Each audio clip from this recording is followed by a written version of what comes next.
Alors, bonjour Alexandre Gauthier, vous êtes le patron des agences Adecco pour le Rhône. Déjà, en quelques mots, rapidement, est-ce que vous pouvez nous présenter le groupe? Bien sûr. Donc le groupe Adecco, un groupe très connu et leader mondial aujourd'hui sur son cœur de marché qui est le travail temporaire, mais qui fait aussi de nombreuses choses puisque nous avons 15 filiales aujourd'hui dans notre groupe et notamment sur la partie recrutement, staffing, que ce soit des gens peu qualifiés, très qualifiés, voire jusqu'à cadre et étam, et également une kyrielle de choses sur les solutions emploi où nous avons des belles choses à proposer à nos différents candidats, notamment un outil qui a maintenant 4 ans mais qui marche très très fort, qui est le CDI intérimaire. Voilà, bel outil à dimension sociale et puis également sur l'alternance, la montée en compétences de nos collaborateurs à travers la grande école de l'alternance, qui est un sujet phare pour le groupe Adecco. Donc voilà, aujourd'hui une entreprise qui se porte bien sur un marché qui va bien. Donc, et moi je représente effectivement la partie Rhône et je manage donc toutes les agences du Rhône. C'est vrai que quand on pense à intérim, on pense à des jobs de courte durée, sur des emplois peu qualifiés. Aujourd'hui, c'est plus ça. C'est plus ça, et à la fois c'est ça aussi. Voilà, c'est la réalité, c'est les deux, mon capitaine, puisque nous avons des jobs de courte durée. Nos clients continuent à nous demander des missions de courte durée, et nous avons justement vocation à répondre à cette flexibilité sur des jobs de courte durée, mais aussi nous travaillons sur du moyen et des longues durées, puisqu'on a aussi des vraies trajectoires professionnelles aujourd'hui avec nos collaborateurs intérimaires. Il y a des missions longues chez nos clients, et comme vous pouvez l'imaginer, quand nos collaborateurs intérimaires donnent satisfaction, bien évidemment, nos clients nous les redemandent et veulent les garder. Et c'est là où nous avons un vrai rôle à jouer sur une forme d'employabilité dans la durée, puisqu'on essaye d'allonger les contrats de mission. Et encore une fois, c'est là où le CDI intérimaire, qui est la révolution aujourd'hui dans notre profession, permet de donner encore plus d'employabilité, de visibilité à nos collaborateurs intérimaires dans la durée. Oui, parce que c'est vrai que CDI intérimaire, ça peut paraître paradoxal sur le papier. Et ça ne l'est plus. Ça ne l'est plus du tout, puisque ce dispositif qui a 4 ans maintenant et qui aujourd'hui pèse quasiment 30 000 CDI intérimaires, et Adecco, on a signé plus de 16 000, donc Adecco est très fort sur ce dossier-là et très sponsor, parce que ça fait bien longtemps qu'on n'a pas vu peut-être une innovation de la sorte dans le travail temporaire. Socialement, c'est un dispositif extraordinaire, puisque pour faire très simple, on propose un job en permanence aux gens, et si nous ne sommes pas capables de leur trouver un job, nous les rémunérons, malgré le fait que nous n'ayons pas trouvé. Donc il y a une certitude de rémunération 52 semaines sur 52 semaines pour le collaborateur intérimaire. Et on cherche toujours un job pour notre intérimaire, avec aussi des partenariats avec nos clients pour allonger la durée et la visibilité, puisque ce collaborateur en CDI intérimaire devient chez nous un CDI de droit commun, et en fait il y a tout un sujet de trajectoire professionnelle. On va le garder avec nous, on va le former tout au long de sa vie en fonction de ses besoins, et on a un fonds dédié, le FSPI ça s'appelle, on a un fonds dédié qui nous permet justement de former ses collaborateurs et de les emmener toujours plus loin en termes de compétences. Donc, Ok, vous serez présent les 23 et 24 mai à Villeurbanne pour le village des recruteurs. Qu'est-ce qu'une opération comme ça, qui met la rencontre physique au cœur du dispositif, peut vous apporter? Alors, c'est la première fois que l'on participe au village des recruteurs de Villeurbanne. C'est sous l'impulsion de M. Thalys et de M. Dupont que nous avons rencontré, notamment avec mon directeur d'agence sur l'agence de Lyon BTP. Donc on est parti plutôt sous l'angle BTP, même si ça irradie sur mes autres agences, mais on est plutôt sponsor et on est rentré par la clé du BTP sur ce dossier.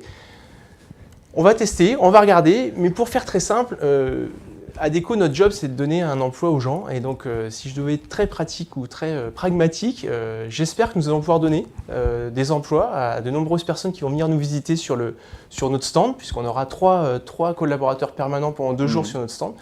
Donc voilà, pour faire très simple, le but, c'est de pouvoir pourvoir des emplois que j'ai actuellement sur mon portefeuille via des gens qui vont venir nous visiter. Et peut-être, grâce à ce positionnement sur ce village des recruteurs, peut-être élargir notre sourcing, rencontrer des gens qu'on ne connaissait pas jusqu'ici, rencontrer des nouvelles personnes tout simplement, et de faire le matching entre un poste et une personne qui nous visite sur ce village.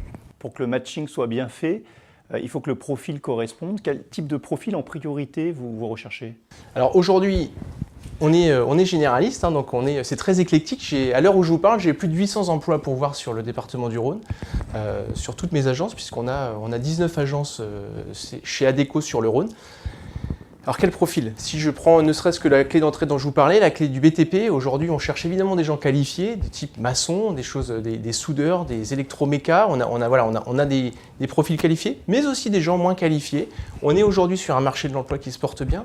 Le travail temporaire, c'est plus 8,5% sur l'année 2017. Le Rhône s'inscrit complètement dans cette dynamique et on a un vrai marché porteur. Donc on a du vent dans les voiles pour justement accompagner ces gens qui sont en recherche d'emploi. Donc voilà, réponse assez large parce que finalement, tous les corps de métier aujourd'hui recrutent et on a une vraie embellie de l'emploi de ce point de vue-là. Et pas que dans l'intérim, puisque les intentions de recrutement sur 2008 sont à un niveau record, selon la dernière étude de Pôle emploi. Est-ce que ça veut dire que les recruteurs sont plus ouverts à de nouveaux candidats, de nouveaux profils? Alors oui, non seulement on est plus ouvert, et c'est même une philosophie chez Adecco. C'est-à-dire qu'on doit être ouvert de facto. Vous connaissez certainement le débat aujourd'hui sur les compétences comportementales, hein, puisqu'on parle de soft skills aujourd'hui, versus compétences techniques où de moins en moins nos clients nous attendent sur les compétences techniques, mais bien sur ces soft skills, typiquement la créativité, l'empathie, la confiance en soi, voilà, des choses type l'intelligence émotionnelle. D'ailleurs, Adecco a créé un test sur cette notion d'intelligence émotionnelle. Donc oui, on est ouvert et je crois que notamment, je fais aussi écho à la méthode MRS du Pôle emploi où aujourd'hui on laisse le CV de côté. Et moi-même, quand je recrute, le CV, je le laisse de côté. Le CV n'est qu'un support, peut-être guidelines un petit peu pour regarder ce qu'ont fait les gens, mais je crois qu'aujourd'hui, on est en recherche sur toutes ces compétences comportementales, ce qui feront la différence demain. J'ai envie de vous dire, est-ce qu'un robot, si demain je conduis un robot, est-ce que mon robot aura des compétences comportementales? Certainement pas. Mon intérimaire en aura lui. Donc c'est un sujet pour nous. C'est une vision un peu plus à l'anglo-saxonne, hein, puisque ça a souvent été reproché dans le système français de vraiment d'être arc-bouté sur le CV. Cette manière de fonctionner, ça veut dire que voilà, ça ouvre le marché et ça permet à des gens qui n'ont pas forcément le CV complètement adapté au poste demandé de pouvoir prétendre au poste. Complètement. Vous êtes en plein mille, c'est-à-dire que c'est une philosophie forte, c'est-à-dire qu'on n'est plus sur ce fameux CV et ses compétences techniques. On doit élargir absolument nos recrutements. Aujourd'hui, on va via nos questionnements et via nos tests sur ces fameuses compétences comportementales. Et demain, ce qu'attendent nos clients, c'est bien cela de nos intérimaires, c'est-à-dire que la compétence technique, on pourra l'amener via la formation. Par contre, la compétence comportementale est nécessaire dès la prise de poste, notamment avec un grand sujet qu'on entend beaucoup en intérim, le savoir-être, puisque nos clients nous disent toujours on attend quelqu'un qui arrive à l'heure, qui est propre sur lui, qui va donner satisfaction et qui est dans cet intuitu personnel, c'est-à-dire que la relation à l'autre est juste fondamentale dans l'acte de recrutement, mais il le sera aussi demain chez mon client. Donc la dimension de relation à l'autre et notamment de représenter une entreprise malgré que je suis en contrat à Adecco est juste primordiale. Ça veut dire que ce genre d'événement, aujourd'hui on parle beaucoup du numérique, mais qui met le contact, la rencontre physique au cœur du dispositif, c'est capital parce que ça permet, j'imagine, de sonder ce savoir-être. Adecco, c'est dans la vision d'Adecco. C'est-à-dire qu'aujourd'hui, Adecco pense que demain, ce qui fera la différence, c'est le capital humain. Et ce ne sont pas les outils technologiques. Les outils technologiques, certains de mes concurrents vont peut-être avancer un peu moins vite que moi, un peu plus vite que moi, mais les outils technologiques, quelque part, on les aura tous d'une manière ou d'une autre. Le capital humain, on ne l'aura pas tous de la même manière. Donc c'est ce qui fera la différence dans nos entreprises demain, c'est une certitude.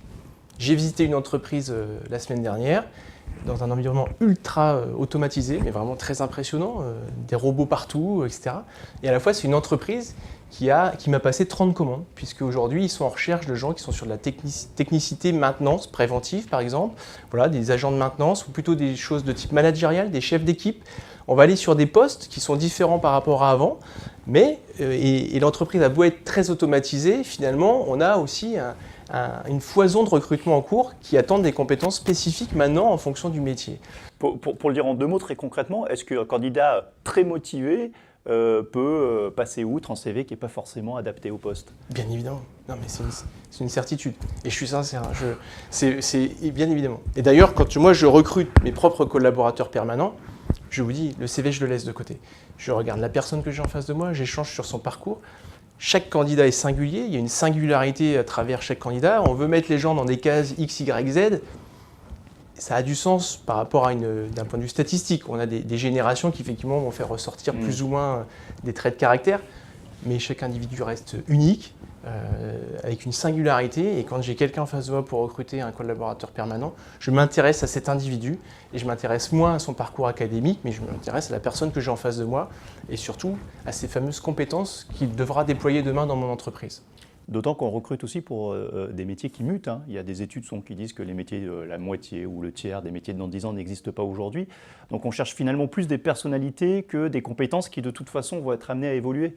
C'est complètement vrai ce que vous dites. Je lisais un article dans Les Échos ce matin où on nous annonce une pénurie de 1,5 million de personnes sur les postes qualifiés à 2030. Donc c'est énormissime. Et à la fois, en lisant cet article, je me disais, mais le problème, il est en 2030, mais il est déjà d'actualité. C'est-à-dire qu'aujourd'hui, on a un sujet sur cette notion de cette population qualifiée. Il faut absolument qu'on arrive à qualifier nos collaborateurs pour qu'ils répondent aux attentes du marché. Mais qualifier les collaborateurs ne veut pas dire que technicité. C'est qualifier, ce sont aussi cette dimension comportementale très importante aujourd'hui que l'on a et dans l'attendu de nos clients. Parce que la formation peut se faire encore une fois en interne. Si vous deviez donner un conseil, alors c'est quoi? C'est travailler votre pitch? Complètement, comme moi j'essaye de le faire pour aujourd'hui, mais c'est vraiment ce que l'on va dégager, ce que l'on va envoyer dans cette notion de relation à l'autre et d'intuitu personae va être fondamental dans la relation. Et effectivement, quelque part, ça va être même plus important que le CV, et donc vous avez raison, le pitch va être juste très important par rapport à un candidat dans cette entre-relation. Et quand on dit que c'est la première impression qui compte, Elle- sur un dispositif, une opération comme le village des recruteurs, c'est hyper important. Ça reste vrai, et pour autant, en tant que recruteur, nous devons bien faire notre travail, c'est-à-dire qu'on ne doit pas s'arrêter à cette première impression. Elle est importante, c'est important que le candidat l'ait en tête, parce qu'effectivement, on va renvoyer quelque chose immédiatement, en fonction de son attitude, son énergie, son sourire. Je dis souvent à des candidats d'ailleurs, souriez. Quand on sourit, c'est magique, c'est-à-dire que ça envoie tout de suite quelque chose, un effet sur l'autre qui est juste incroyable, donc souriez. On parle de l'effet Pygmalion, notamment à l'heure actuelle, et dans ces fameuses entreprises libérées. Mais voilà, si évidemment je devais donner déjà un premier conseil, souriez. C'est déjà un bon point par rapport à un entretien. Mais ce que je voulais vous dire, c'est que je ne dois pas m'arrêter, moi, dans mon métier de recruteur, à cette première impression, justement. Elle peut être fausse ou vraie, et je dois aller plus loin par rapport à l'entretien que je vais mener. Merci.